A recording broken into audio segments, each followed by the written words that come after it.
Hello everybody, Steve Griffiths here, developer of the MTPredictor software program.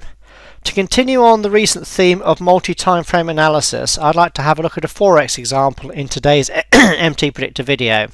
And in this particular example, we had a nice DP sell come up here on a USD JPY chart. You can see at initial looks, this was on a blue STF, so the large view trend would be up. However, as you've been following in our recent webinars, recent videos, you'll know that for the more experienced MTPredictor users, we move away from this STF color and go to our higher time frame charts. So I want to take a look at this. So let's go out to the 15-minute chart to start with, and you can see that we had a prior pivot high here. So for this, we'd right mouse click, place our decision point on, and you can see here the market went up into this level, and then even though it went through this slightly, it snapped back again and actually provided resistance at that particular level.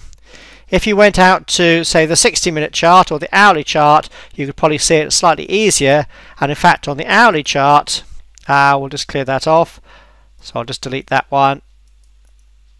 On the hourly chart, you can actually see it gave an automatic DP sell signal. Also, you can go back to this prior pivot swing high here as well, right mouse click and place that DP level on. So there's DP level from there and from there, and also we'll look at this last swing into the low here, DP up at that level. So you can see actually we had overlapping DP resistance from lots of different areas, from a swing down there, a swing off that pivot high, and a swing off that pivot high, all coming in to provide resistance to this particular zone here.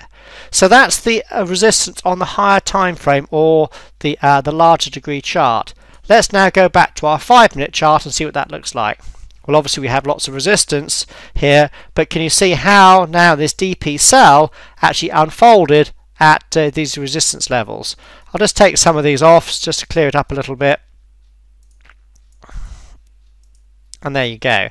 So now the more experienced users among you would know that this DP sell, although it was on a blue STF, was actually at higher time frame resistance, was actually a good one to take. So let's place the analysis on, and you can see that came down here into a first target there of 2.2R. But would that be the first place where you'd really want to take your profit? Well, let's again go out to the higher time frame chart. Let's go back to the 15-minute chart and see where the larger degree support zone would be in this particular case. Well, here's the last swing into the high. So we go back to this pivot low here, we right mouse click, place the decision point on. Again, remember these DP levels are on the chart in advance, so they are leading indicators. In other words, they're leading levels of support and resistance. So as the market was coming down here, you knew that this was an area of potential support. Let's go back to the 5-minute chart and see how this would have looked. Well, as you were in this trade and it started to go down to this level, you can see that we actually got this support zone would have been below the chart, in other words, further down.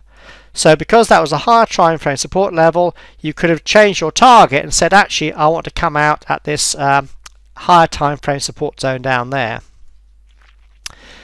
So this is a good example of how not only to use the higher time frame resistance to identify trade setups, but also to use the higher time frame, in this case support zone, for targets.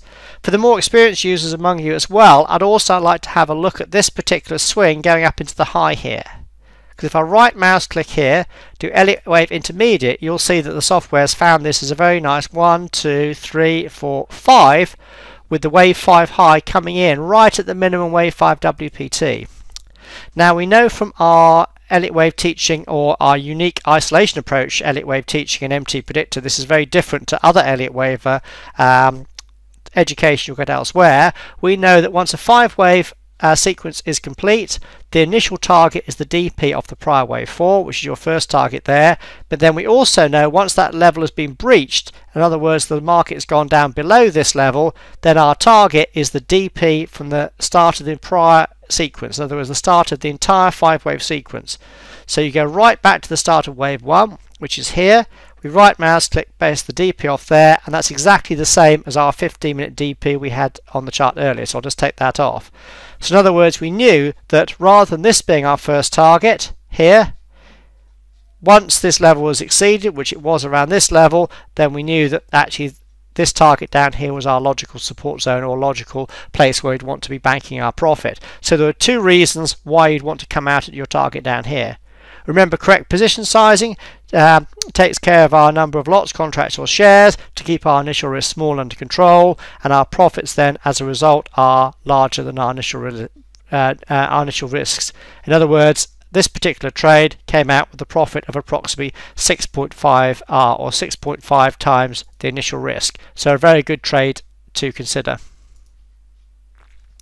So hopefully this has been a good example of how to use MTPredictor with our multi-time frame analysis that we've been looking at in our recent videos, but in this particular example on a short-term Forex chart where we're looking at the 5-minute chart for our initial trade entry and then looking at the 15-minute chart and 60-minute chart for the higher time frame analysis.